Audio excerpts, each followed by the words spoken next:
Hello guys, welcome to the class. Boruto two blue vertex manga వచ్చి అసలు ఎలా end అవుతుందో మీకు తెలుసా? బోరుటో టూ బ్లూ వర్టెక్స్ లో సింజు చాలా కీ, అందులో జూరా వచ్చి చాలా ఇంపార్టెంట్. అతని వల్ల స్టోరీ క్లైమాక్స్ అనేది ఎక్స్టెండ్ అవుతుంది. అసలు జూరా వచ్చి ఎవరితో కలిసి వర్క్ చేస్తాడు, ఇలా చాలా విషయాల గురించి ఈ వీడియోలో తెలుసుకుందాము. దానికంటే ముందు ఈ వీడియోని లాస్ట్ వరకు చూసి like, comment and me friends కూడా షేర్ చేసి మా ఛానల్ కి సపోర్ట్ చేయండి. అలాగే మా ఛానల్ కి కొత్తగా వచ్చినట్లయితే ప్లీజ్ సబ్స్క్రైబ్ మై ఛానల్. ఇక లేట్ చేయకుండా వీడియోని స్టార్ట్ చేద్దాం. ఈ షినోబీస్ ప్రపంచంలోనే ఓట్సుజుకేస్ అండ్ టెంటైల్స్ వచ్చి చాలా డేంజరస్ స్పీసీస్. వాళ్ళు ప్రపంచంలో దేనినైనా ఈజీగా డిస్ట్రాయ్ చేయగలరు. ఇక్కడ కాసిన్కో వచ్చి భయం ఏంటంటే వాళ్ళు ఇద్దరు కలిస్తే గనుక వాళ్ళని డిఫీట్ చేయడం ఇంపాసిబుల్. అందుకే కాసిన్కో వచ్చి చాలా భయపడుతున్నాడు. అలా జరగకూడదని ఇక్కడ కాసిన్కో వచ్చి బరూటోతో కలిసి వాళ్ళని స్టాప్ చేయడానికి ట్రై చేస్తున్నాడు.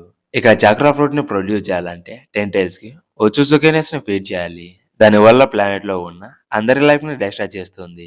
మోమోషికి, ఈసీకి అండ్ షీబాయి వీళ్ళందరూ చక్రా ఫ్రూట్ ని కన్జ్యూమ్ చేసుకున్నారు.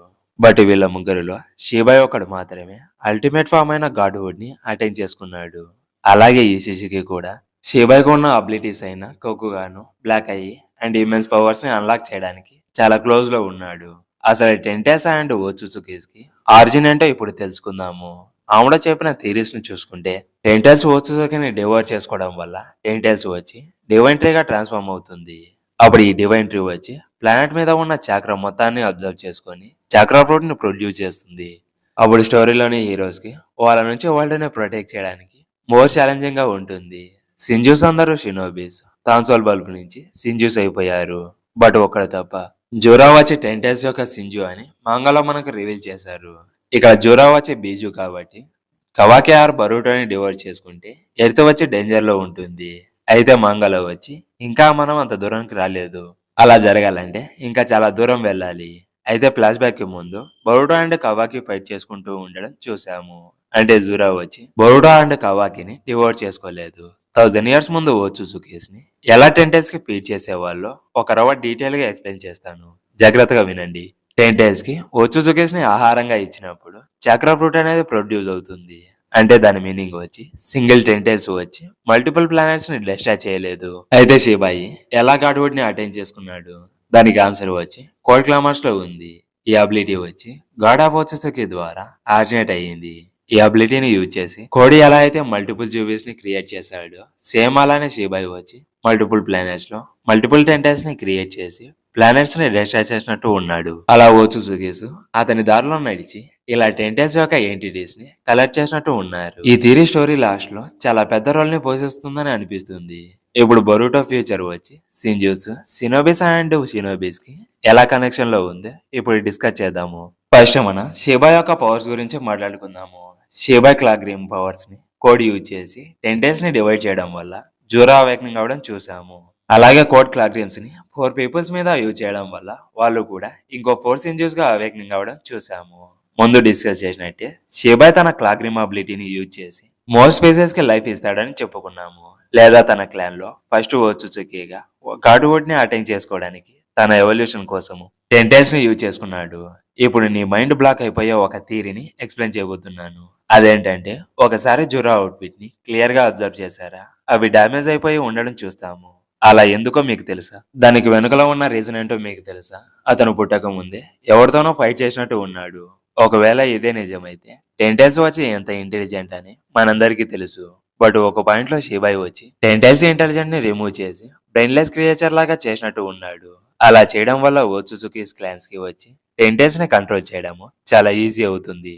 ఎగ్జాంపుల్, ఆమ్నిపటెన్స్ అబిలిటీని యూజ్ చేసి ఇమాజినేషన్ ని రియాలిటీలోకి చేంజ్ చేయొచ్చు. అదేమంత ఇంపాసిబుల్ కాదు కదా. సేమ్ అలానే ఇది కూడా. బట్ ఒకవేళ జూరా వచ్చి టెంటైల్స్ గా ట్రాన్స్ఫార్మ్ అవ్వక ముందు ఓట్సుజుకితో ఫైట్ చేశాడా? ఒకవేళ ఓట్సుజుకిస్ టెంటైల్స్ ని కంట్రోల్ చేయలేకపోయి దానికి బదులుగా వాళ్ళ ఎవల్యూషన్ కోసం టెంటైల్స్ ఇంటెలిజెంట్ తో ఫైట్ చేసి ఉండొచ్చు. ఇప్పుడు నేనేం చెప్పబోతున్నానో మీకు షాకింగ్ గా ఉండొచ్చు. సినోబిస్ సింజూస్ ని డిస్ట్రాయ్ చేసినప్పుడు సింజూస్ బాడీస్ డస్ట్ పార్టికల్స్ గా అయిపోయి థాన్సోల్ బల్బ్ లాగా ఎందుకు ట్రాన్స్ఫార్మ్ అవుతున్నారు మీలో ఎవరికైనా తెలుసా? అందరూ వచ్చి ఎవరైతే కోడ్ క్రాగ్రిన్స్ వల్ల ట్రీ లాగా ట్రాన్స్ఫార్మ్ అయ్యారో వాళ్ళని రివైవ్ చేయడానికని చెప్తారు. అయితే జూరా సంగతి ఏంటి? అతను హ్యూమన్ వల్ల సింజూస్ లాగా ట్రాన్స్ఫార్మ్ అవ్వలేదు. లాజిక్ గా చెప్పాలంటే అతను కూడా థాన్సోల్ బల్బ్ లాగా ట్రాన్స్ఫార్మేషన్ అవ్వగలడు. నేను చెప్పింది నిజమే కదా. అయితే సింజూస్ వచ్చి ట్రాన్స్ఫార్మర్ లాగా ట్రాన్స్ఫార్మ్ అయిన తర్వాత ఓచుచుకేస్ వాళ్ళని అబ్జర్వ్ చేసుకొని పవర్స్ ని గెయిన్ చేసుకుంటారని చెప్తే మీరు బిలీవ్ చేస్తారా? కానీ ఇదంతా 1000 ఇయర్స్ ముందే చేంజ్ అయిపోయింది. ఎప్పుడంటే ఓచుచుకేస్ వాళ్ళని ఒక క్రియేచర్ లాగా టర్న్ చేసినప్పుడు ఇప్పుడు వాళ్ళని మనం టెంటైల్స్ అని పిలుస్తున్నాము. దీని గురించి ఇంకా డీప్ గా తెలుసుకోవడానికి సెకండ్ పాయింట్ లోకి మూవ్ అవుదాము. ఈ పార్ట్ వచ్చి నా ఫేవరెట్. బికాస్ జూరా ఓచుచుకి క్లాన్ మీద పగ తీర్చుకోవడానికి రీజన్ వచ్చి ఇప్పుడు ఎక్స్ప్లెయిన్ చేయబోతున్నాను. షీబాయ్ కార్డుని అలాగే పవర్ఫుల్ అబిలిటీస్ అయిన ఆమ్నిపోటెన్స్, జోగన్, క్లాగ్రిమ్స్ ఇలా చాలా ఉన్నాయి. వాటన్నిటిని గెయిన్ చేసుకోవడానికి టెంటైల్స్ యొక్క ఇంటెలిజెంట్ ని రిమూవ్ చేసి మైండ్లెస్ అండ్ వాయిస్లెస్ గా టర్న్ చేశారు. బట్ సింజూస్ వచ్చి వాళ్ళ ఇంటెలిజెన్స్ ని మళ్ళీ ఏదో ఒక పాయింట్ లో గెయిన్ చేసుకుంటారని ఓచుసుకే క్లాన్ కి తెలుసు. అయితే బొరుటో 2 బ్లూ వర్టెక్స్ లో చాలా మంది ఫ్యాన్స్ వచ్చి జోరా ఎందుకో నాలెడ్జ్ మీద అంత ఇంట్రెస్టింగ్ అండ్ క్యూరియాసిటీతో ఉన్నాడు మనం మిస్ అయ్యాము. జోరా గురించి ఇంత క్రూషియల్ పాయింట్ ని మనం మిస్ అయ్యాము. అతను నాలెడ్జ్ ని నేర్చుకోవడానికి, రీడ్ చేయడానికి, అలాగే బుక్స్ ని కలెక్ట్ చేసుకోవడంలో అతని ప్యాషన్ ని చూసాము. అది కూడా రీసెంట్ చాప్టర్ లో చూసాము. అలాగే అతని మెయిన్ టార్గెట్ ని వదిలేసి కొనా విలేజ్ మీద ఉన్న అతని అడ్మిరేషన్ పీపుల్స్ మీద ఉన్న దానికన్నా ఎక్కువ. బట్ ఎవరైతే అతని ప్లాన్ లో ఇన్వాల్వ్ అవుతారో అప్పుడు అతని పేషెన్స్ ని కోల్పోయి సీరియస్ అవ్వడం చూస్తాము. సేమ్ ఈ విషయాన్ని చాప్టర్ 17 లో సికమారు రివీల్ చేయడం చూసాము. సింజూస్ పుట్టినప్పటి నుంచే ఈవిల్స్ కాదు. అయితే జోరా నాలెడ్జ్ ని గెయిన్ చేసుకోవడం కోసము ఎందుకని అంత ఇంట్రెస్టింగ్ గా ఉన్నాడు? దానికి రీజన్ వచ్చి ఓచుజుకే కర్స్. సింజూస్ ఇంటెలిజెన్స్ ని రిమూవ్ చేయడం వల్ల వాళ్ళు మైండ్లెస్ అండ్ వాయిస్లెస్ క్రియేచర్ లాగా టర్న్ చేయడం వల్ల జూరా ఇంటెలిజెన్స్ ని ఎందుకు గెయిన్ చేసుకోవాలని అనుకుంటున్నాడో దాన్ని ప్రూవ్ చేయడానికి నా దగ్గర కొన్ని క్లూస్ అండ్ పాసిబిలిటీస్ ఉన్నాయి. బట్ ఆ పాసిబిలిటీస్ వచ్చి థర్టీరీస్ తో కనెక్ట్ లో ఉన్నాయి. సో ఎక్స్ప్లెయిన్ చేస్తా వినండి. జూరా నాలెడ్జ్ ని గెయిన్ చేసుకోవడానికి మెయిన్ రీజన్ ఏంటంటే ఈ వరల్డ్ గురించి తెలుసుకొని తన చుట్టూ ఉన్న ప్రపంచంతో ఎలా కనెక్ట్ అవ్వాలో నేర్చుకుంటున్నాడు. ఎలా అయితే పుట్టిన పిల్లవాళ్ళు సొసైటీ ఎలా వర్క్ అవుతుందో తెలుసుకొని అలా జీవించడం స్టార్ట్ చేస్తారు. అలానే జూరా కూడా తన ఇన్స్టింక్ట్స్ మీద డిపెండ్ అవ్వకుండా తన ఓన్ గా డిసిషన్స్ ని తీసుకోవడానికి నాలెడ్జ్ ని గెయిన్ చేసుకోవాలని అనుకుంటున్నాడేమో. ఆ ఇంటెన్స్ క్యూరియాసిటీతో నాలెడ్జ్ ని గెయిన్ చేసుకొని ఒక హ్యూమన్ లాగా ట్రాన్స్ఫార్మ్ అవ్వాలని అనుకుంటున్నాడని అనిపిస్తుంది. అలాగే దీని మీద నా దగ్గర సెకండ్ థియరీ కూడా ఉంది. జూరా నాలెడ్జ్ ని గెయిన్ చేసుకోవడానికి ఇంకొక ఇంపార్టెంట్ రీజన్ ఉంది. అదేంటంటే అతను మర్చిపోయిన ఇంటెలిజెన్స్ ని నిజాలని ఫైండ్ అవుట్ చేయడం కోసము. అతను ఎలా సింజుగా ఇన్హెరిటెడ్ అయ్యాడో అతనికి ఎగ్జాక్ట్ గా తెలియదు. అదర్స్ హ్యూమన్స్ నుంచి సింజూస్ గా ఎలా టర్న్ అయ్యారో అలాగే అతను కూడా ఎవరి నుంచి సింజుగా టర్న్ అయ్యాడో తెలుసుకోవాలని ఉంది. ఒకవేళ జోరా టెంటైల్స్ తో షేర్ చేసుకున్న బాన్ని హగురోమో వచ్చి ఈ టెంటైల్స్ ని 9 టైల్ పీస్ లాగా స్ప్లిట్ చేసినట్టు ఉన్నాడు. అందుకే జోరా వచ్చి 9 టైల్స్ వెనుకలు పడుతున్నాడు. నార్మల్ గా టెంటైల్స్ ని క్రియేట్ చేయాలంటే ఆల్ పీసెస్ ని కంబైన్ చేయాలి. బట్ 4th గ్రేడ్ నింజా వార్లో ఒబిటో అండ్ మదరా వచ్చి జస్ట్ 9 టైల్స్ అండ్ 8 టైల్స్ చక్రాన్ని తీసుకొని 10 టైల్స్ ని క్రియేట్ చేశారు. బట్ అది ఇన్కంప్లీట్ ప్రాసెస్. ఎప్పుడైతే ఆల్ బీజెస్ ని కంబైన్ చేసి 10 టైల్స్ ని క్రియేట్ చేస్తారో అప్పుడే 10 టైల్స్ ఫుల్ పవర్స్ ని గెయిన్ చేసుకుంటుంది. అందుకే జూరా వచ్చి 9 టైల్స్ వెనుకలు పడుతున్నాడు. ఫాస్ట్ లో ఒక పాయింట్ లో 10 టైల్స్ అండ్ 10 టైల్ బీస్ట్ వచ్చి 10 టైల్స్ అండ్ టైల్ బీస్ట్ వచ్చి బ్లడ్ రిలేటెడ్. అలానే జూరా వచ్చి 10 టైల్స్ గా ట్రాన్స్ఫార్మ్ చేసినప్పుడు అతను ఒక చైల్డ్. అందుకే అతను హిమోవరాన్ని డివోర్ చేసుకోవాలని చూస్తున్నాడు. అతని లైఫ్ యొక్క మిస్టరీని సాల్వ్ చేయడానికి నేను బెటర్ గా తెలుసుకోవచ్చు. బట్ జూరా వచ్చి జస్ట్ హ్యూమన్ బుక్స్ లోని నాలెడ్జ్ ని చదివి తెలుసుకోవాలని చూస్తున్నాడు. ఒకవేళ ఆ నాలెడ్జ్ ని తను గెయిన్ చేసుకుంటే స్టోరీలో పెద్ద పార్ట్ ని రివీల్ చేస్తుంది. బట్ రీసెంట్ గా చేసిన స్టోరీ డెవలప్మెంట్ లో ఏం రాంగ్ చేశారో అండర్స్టాండ్ చేసుకోవచ్చు. ఇక్కడ షికుమారు వచ్చి ముందు ఓల్డ్ షినోబిస్ లాగా లవ్ అండ్ ప్యాషన్ తో కాకుండా బిట్రేయల్ అండ్ కన్నింగ్ ఐడియాస్ తో ఆర్డర్స్ ని ఇస్తున్నాడు. దాన్నే స్ట్రాటజిక్ ప్లాన్ అని అంటున్నాడు. అయితే కొన డౌన్ ఫాల్ కి బిగినింగ్ వచ్చి ఇదే. ఈ ప్లాన్ వచ్చి 2 వేస్ లో ఫెయిల్ అవుతుంది. ఫస్ట్ జోరా నాలెడ్జ్ విషయానికి వస్తే అతని ఎగ్జిస్టెన్స్ కోసము సోలోగా ఆన్సర్స్ ని ఫైండ్ అవుట్ చేస్తూనే ఉన్నాడు. దానివల్ల జోరా వచ్చి కొనాలోని సినోబిస్ డార్క్ సైడ్ ని ఫైండ్ అవుట్ చేసి ఎక్స్ప్లోర్ చేస్తాడు. అప్పుడు షినోబిస్ వరల్డ్ లో పీపుల్స్ కి emotions like love and kindness ఇలాంటి వాళ్ళకి తెలియదని అండర్స్టాండ్ చేసుకుంటాడు.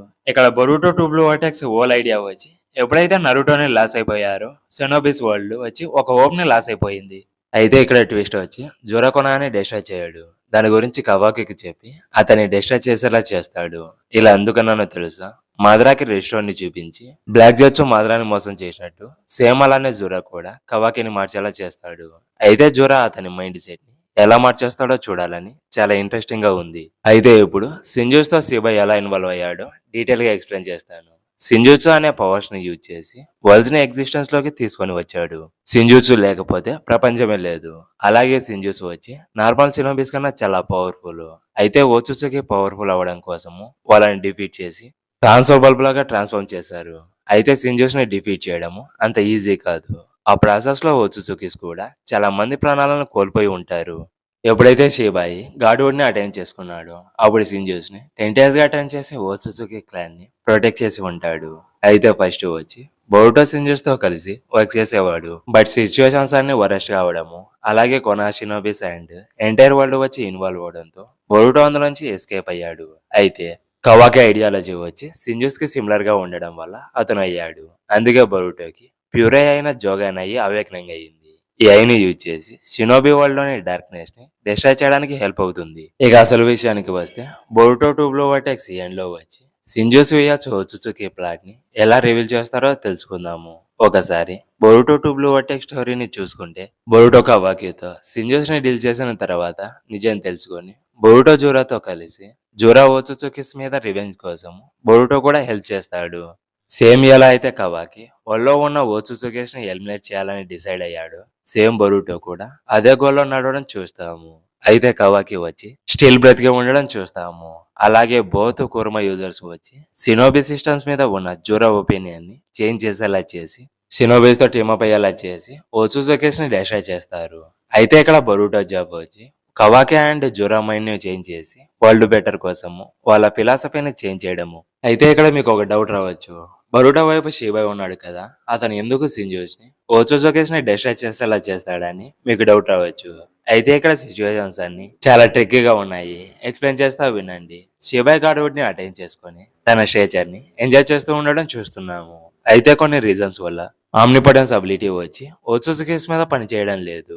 ఈ అబిలిటీస్ ని యూజ్ చేసి మెమరీస్ ని రిమూవ్ చేయొచ్చు, అలాగే ఇమాజినేషన్స్ ని రియాలిటీలోకి చేంజ్ చేయొచ్చు. ఇంకా సింపుల్ గా చెప్పాలంటే తన ఆమ్నిపోటెన్స్ అబిలిటీని ఓత్సుజుకిస్ మీద యూజ్ చేసి వాళ్ళని కూడా జూరాని ఎలా అయితే మైండ్లెస్ అండ్ వాయిస్లెస్ క్రియేచర్ అయినా 10 days గా టర్న్ చేశాడో అలా ఓత్సుజుకిస్ ని టర్న్ చేయలేకపోతున్నాడు.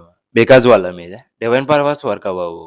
ఇక దాని తర్వాత షీబాయి వచ్చి గార్డ్వుడ్ ని అటెండ్ చేసుకున్న తర్వాత తన బాడీని వదిలేసి ఇంకో సొల్యూషన్ కోసము సెర్చ్ చేస్తూ ఉంటాడు. అతనికి జూరా బర్న్ అవుతాడని తెలుసు, బరుడా ఇలాంటి సిచ్యువేషన్ లో పడతాడని తెలుసు. షీబాయ్ కూడా ఈ అవుట్కమ్ నే కావాలని షినోబిస్ అండ్ సింజూస్ కలిసి ఓత్సుజుకిస్ ని డిస్ట్రాయ్ చేయడమే షీబాయ్ కి కూడా కావాలి. అతని ప్లాన్ కూడా ఇదే. ఇక బొరుటో 2 బ్లూ వర్టెక్స్ వచ్చి ఈ స్టోరీని ఫాలో అయితే బొరుటో మంగాలో వచ్చి హీరోస్ ఓత్సుజుకి క్లాన్ ని డిస్ట్రాయ్ చేసి సింజూస్ ఉన్నారు కదా, వాళ్ళు మళ్ళీ హ్యూమనాయిడ్ ఫామ్ లోకి రావడం జరుగుతుంది. ఈ వీడియో మీద మీ ఒపీనియన్ ఏంటో కామెంట్ లో చెప్పండి. ఇలాంటి బొరుటో థియరీస్ కోసం మా ఛానల్ ని సబ్స్క్రైబ్ చేసుకోండి. నెక్స్ట్ వీడియోతో మళ్ళీ కలుద్దాం. Until then bye.